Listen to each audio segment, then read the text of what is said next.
since I was in first year, and I would like to say thanks to Sir Simon and Sir Hafiz for giving us another knowledge in science and technology, and Ma'am Gloria Bato for giving us another opportunity for this kind of workshop, and to Ma'am Rosalina Molina for giving me the authority to be the president of SIDLAN, and to all of the teachers that is in this workshop, such as Sir Roland Bercelon, Ma'am Carmelita Pingol, and Ma'am Lucila Dizon for being there for us to support.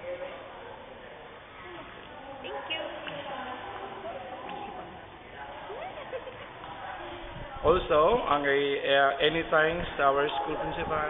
And to Ma'am Levita Ramos for giving us the opportunity to use the FITED, which is one of the computer lab in Quirino High School. Okay, thank you, Clea.